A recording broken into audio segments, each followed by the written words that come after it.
Howie Roseman spoke about it, at length about how unique this offseason is going to be for them because of how many contributors that they're going to have to potentially part ways from. I know you mentioned Mekhi Becton earlier, right? There's a chance they may be able to get him back at a reasonable price. And I think they do want to get him back because of the uniqueness he brings at the guard position and how they've developed him into a guard, and they believe he's probably still scratching the surface of what he can do at that position. And I also think, although he will be a free agent, I also think that whoever does try to sign him outside of us, I don't know where their confidence level is with him at guard.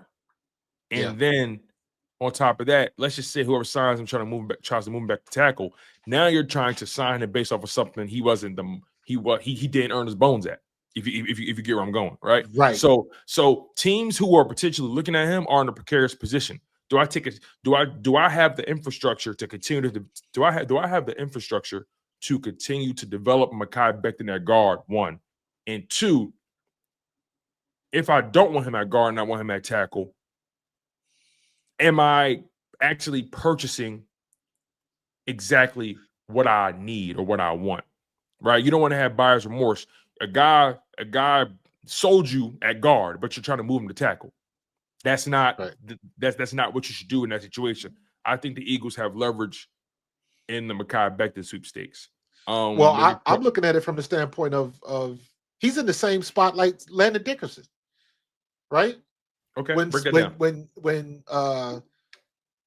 Beef Jurgens got hurt, when Cam Jurgens got hurt, Landon Dickerson stepped right in. Struggled a little bit because he hadn't played center in a while. Right, he started the game, yeah. Right. But ultimately, we handle business, right? Okay. What better way? Who's Lane Johnson's backup?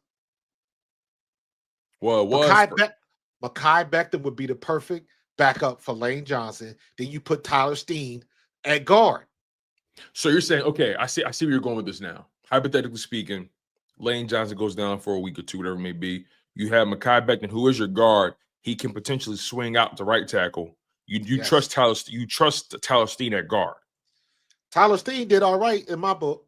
No, yeah. I like he Tyler wasn't a Steen. world beater, but he was a plug. He was the cork. You're not going. All you need to do is just stop the leaking. Eventually, you're gonna get somebody else in there. But once again, this is where I pull my hands back and I say, this is where Jeff Stoutland is Jeff Stoutland. He gets the most out of everybody he coaches. Tyler Steen, when he got in there and had to play, we didn't hear his name once. And when you're an offensive lineman, that means you're doing what you're supposed to do. The only time they talk about offensive lineman is if you give up a sack or you hold it. We didn't hear his name one time. Yeah, Tyler Steen was actually in on that play where Saquon took it to the house, first play. Yes. He was in that play. I think the Eagles really see the Eagles are again, this goes back to my point about the unique offseason they face, right?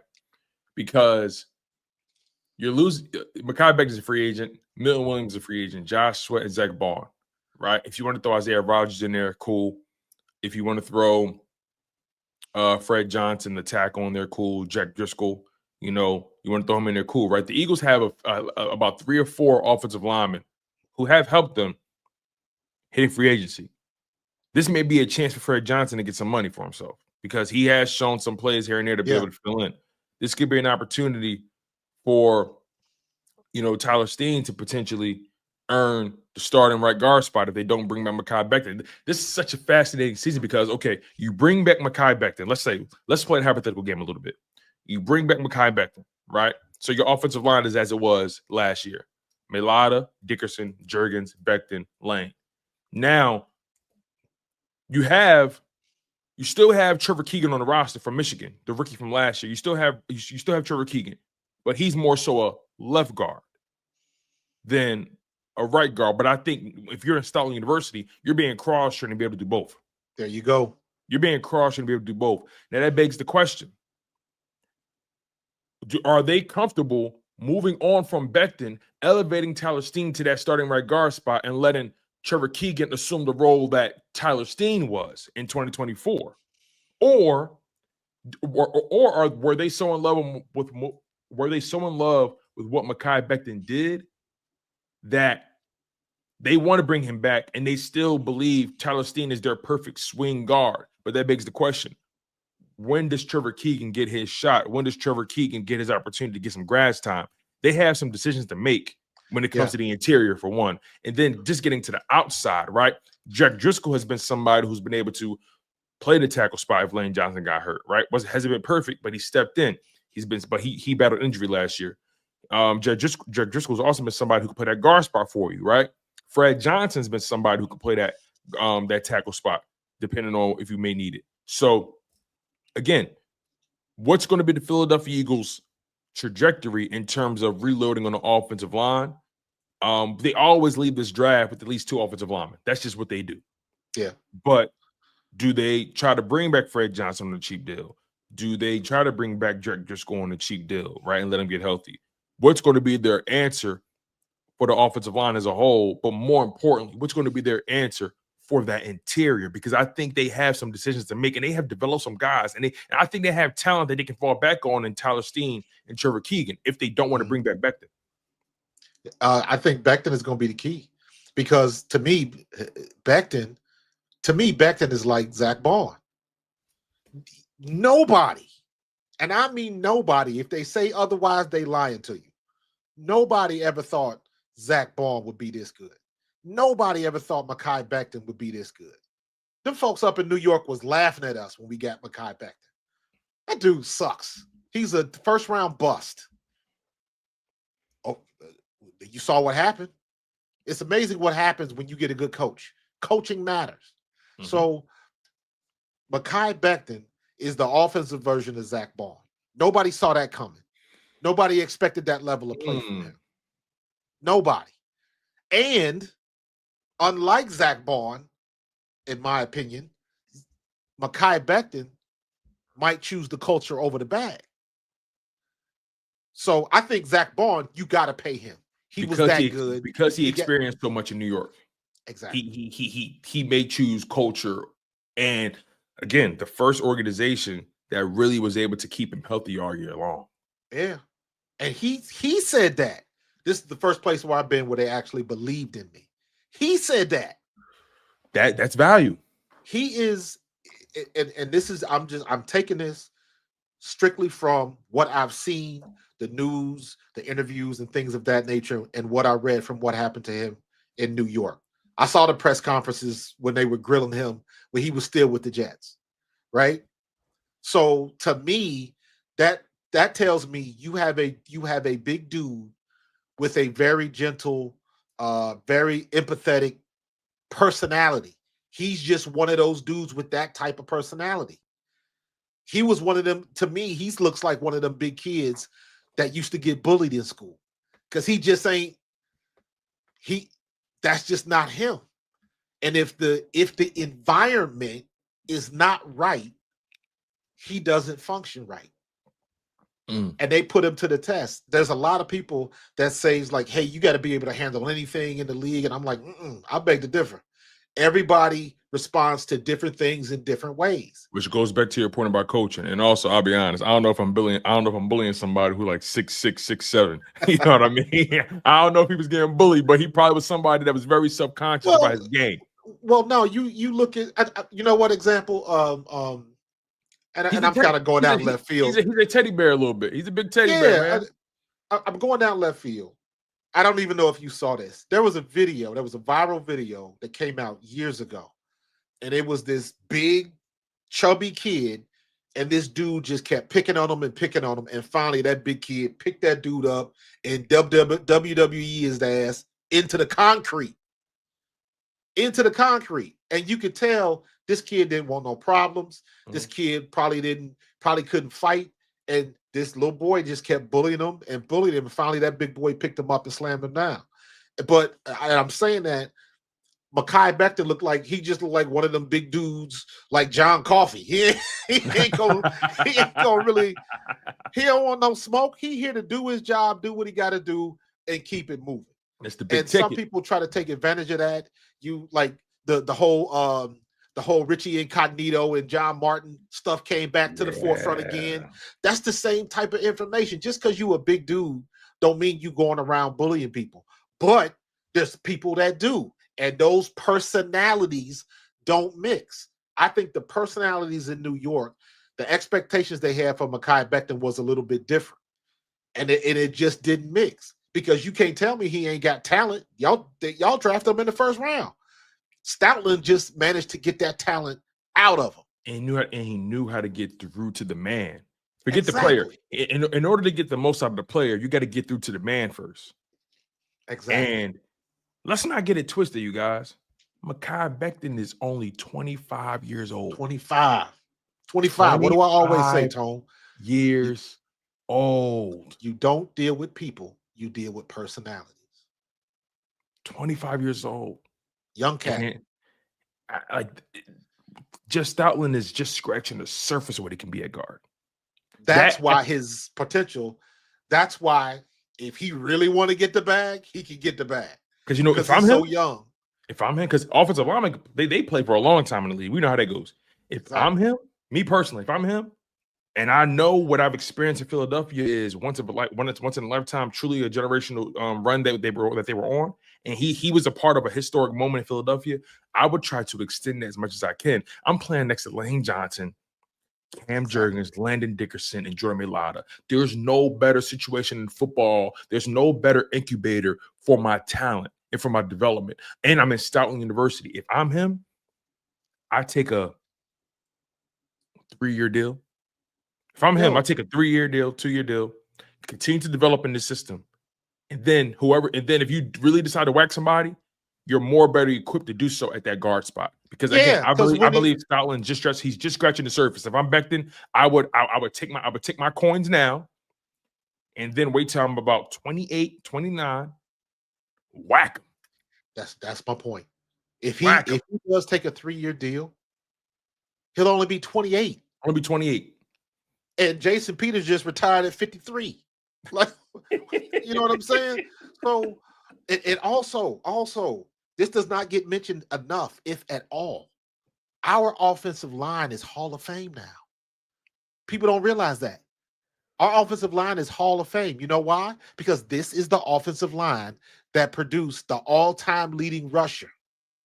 Right? You're right. You got Saquon Barkley, the most yards from start to finish, from all the way through the playoffs to the Super Bowl.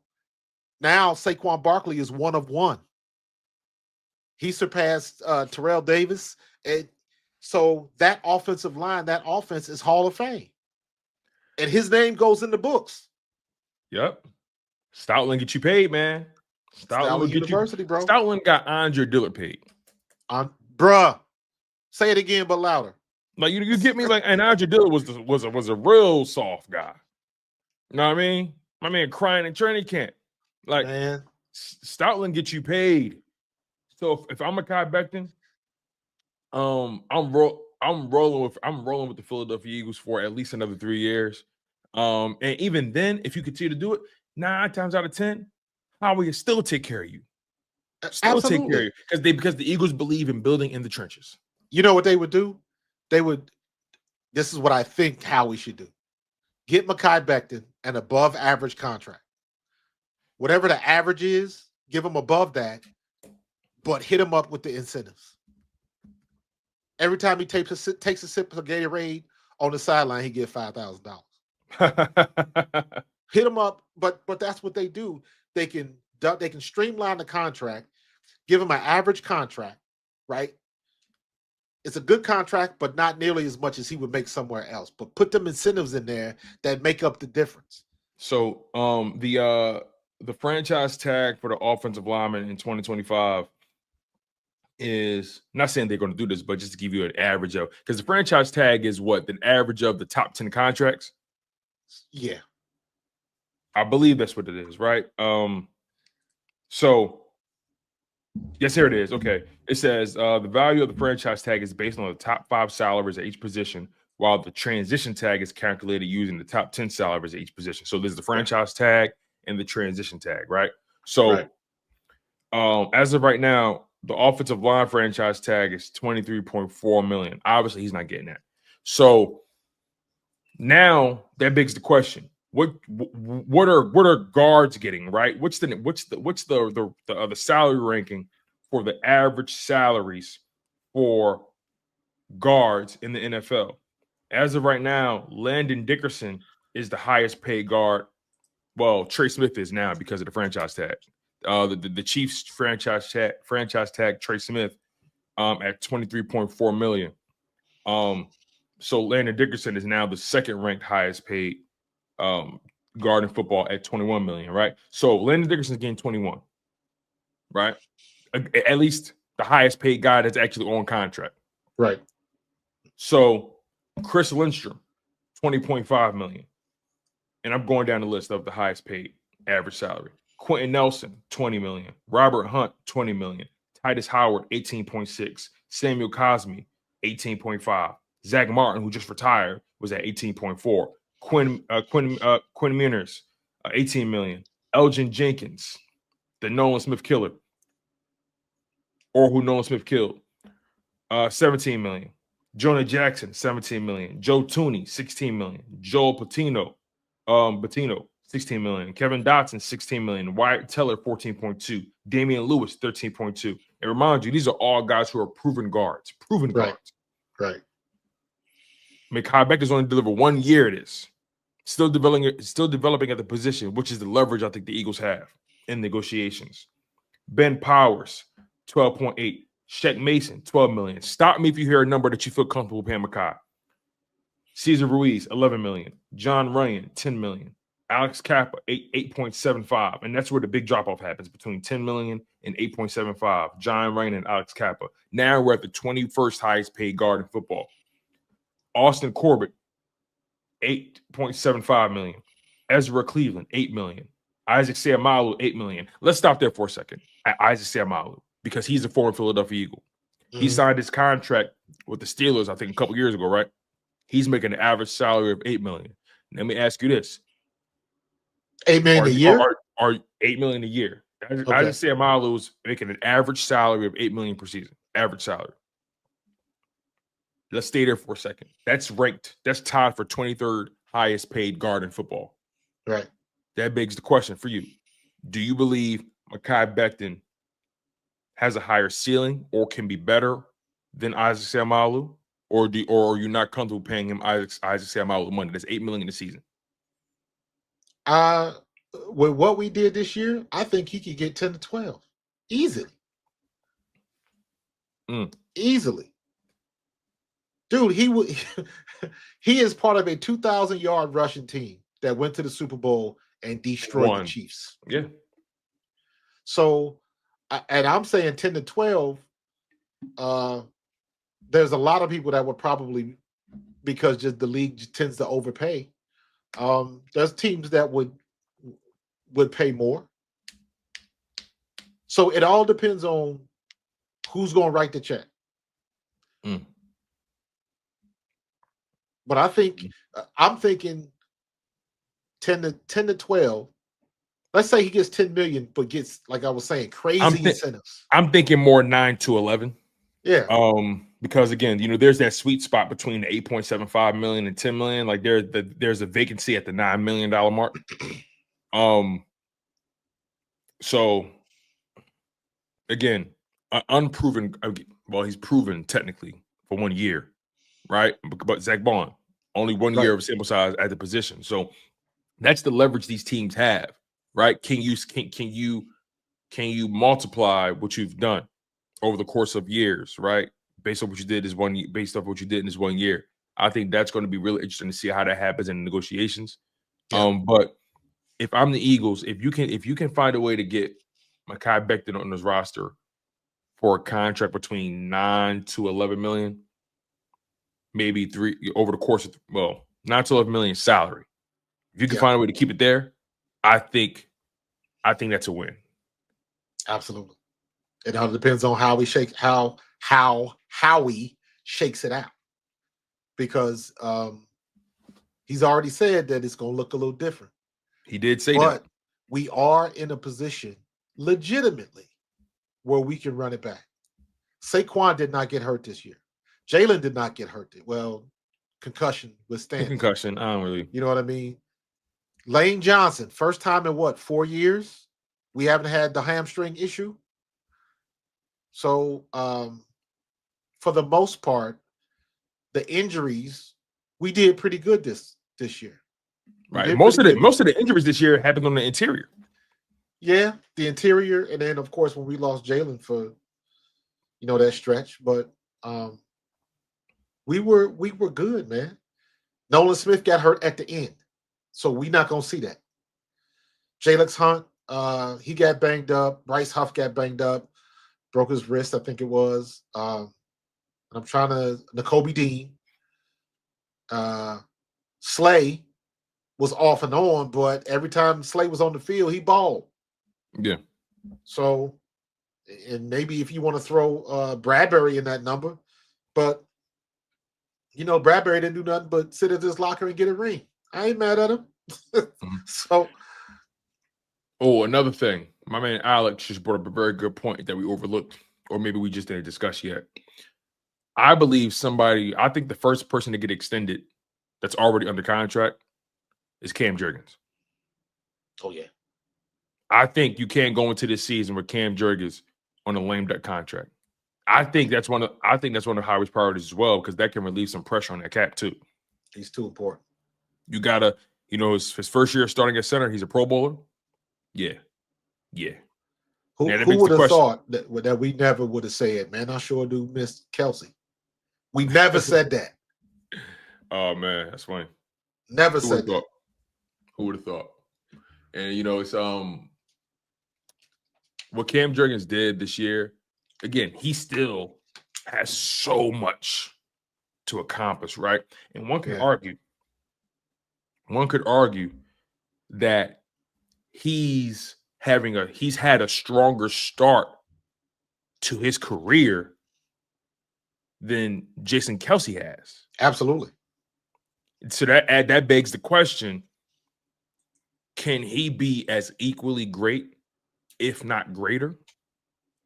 Now, what Jason Kelsey did, I think Jason Kelsey was a 5th round, 6th round pick, something like that. He was drafted late, but he developed and then he took off, right? Multi-time All-Pro, multi-time Pro Bowler, future Hall of Famer, bar none. He solidified Super Bowl champion. It goes without saying, right? But for Cam Jurgens to have such a strong start, it's really exciting to see that, hey, this is a sign of things to come, for one. And for two, I don't put it past him for being able to have a career close to what Kelsey has done. Absolutely. I'm not afraid to say that. No one's saying he is Kelsey, but he's technically had a stronger start. It's a fact. That's a fact. Maybe you guys don't want to say that because you feel like it's blasphemous, but it's a fact. In year 3, he was a Pro Bowler. When was Jason Kelsey first a Pro Bowler? Let me double check that before I put my foot in my mouth here. You know what? While you're searching, you know why people never realized. You know why Jason Kelsey was so good? Because Jason Kelsey was a running back in high school. Jason Kelsey made his first Pro Bowl in year 4, right? Yes. And also, again, we gotta factor in age too. We gotta factor in age. Was Stoutland here when Jason Kelsey got here? Howard Mudd was one of the reasons why Kelsey was in Philadelphia. Howard Mudd. Okay, so here we go. Okay, Cam Jurgens. Cam Jurgens is currently 25. He was drafted at age 23. He became the starter at age 25, right? Jason Kelsey, he was a starter in year 1. Then he got hurt in year 2. Came back as a starter in year 3. Then year 4, he made his first Pro Bowl, playing 12 games, starting 12 games. Made his first Pro Bowl in year 4 at age 27. Cam Jurgens made his first Pro Bowl in year 3 at age 25. Mm-hmm. At age 25, year 3, he's had he's had a stronger start to his career. Stronger start. But he's also had the luxury of learning behind a Hall of Famer. He didn't have to jump into the deep water so soon like Jason Kelce did. Jason Kelce was in a sink or swim situation. Yeah, he had the learning curve. So he had to get it. Whereas though Cam Jurgens had the luxury of being drafted into a winning culture, a winning organization, right? A Super Bowl caliber roster. He's been to 2 Super Bowls in 2 of his 3 years in the NFL. He's been blessed beyond belief in terms of his grooming process or his incubation process, right? He's been able to learn behind and next to some real talented dudes. So that definitely can fast track your development. Absolutely. You taking direct instructions from Jason Kelce, the dude that hired you, had the opportunity to hire his replacement, and Jeff Stoutland. So you couldn't be in a better situation. Right. Jason scouted him and recruited him personally.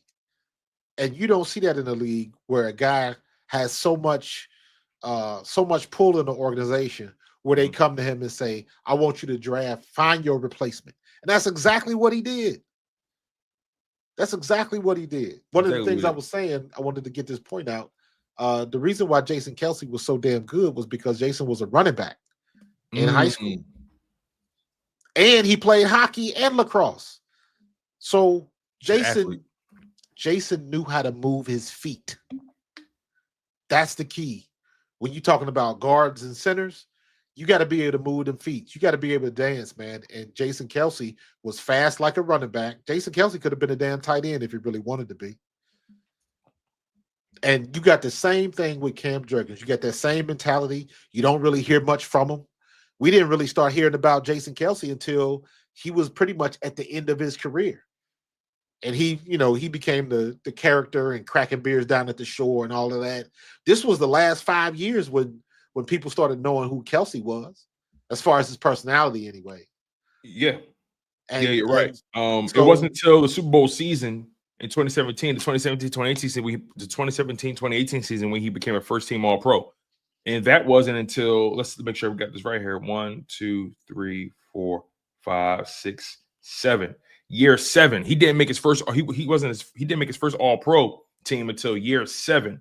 And that's from year 7 on, his second half of his career is when he really took off. And here's the thing, offensive lineman is one of those position groups where you're not really going to see the best of that guy. It's rare, but you're not going to see the best of that guy until the second half of his career. They take so long to develop. You may have a unicorn that develops quickly, but for the most part, offensive linemen, they're not really at their best until 28, 29, something like that. That's the sweet spot for offensive linemen. Like other positions, you expect more sooner, and their talent is going to show sooner. But offensive linemen, in my opinion, like for perfect example, we haven't even seen the best of Jordan Mailata yet. In my opinion, we haven't seen the best of Rashawn Slater yet. We haven't seen the best of what's my man in Detroit, Penny Sewell yet. We haven't seen the best of Trey Smith yet. You know what I mean? In Kansas City. Like these offensive line, we haven't seen the best of Mekhi Becton yet. We haven't seen the best of Cam Jurgens yet. We haven't seen Landon Dickerson at his best yet. We haven't.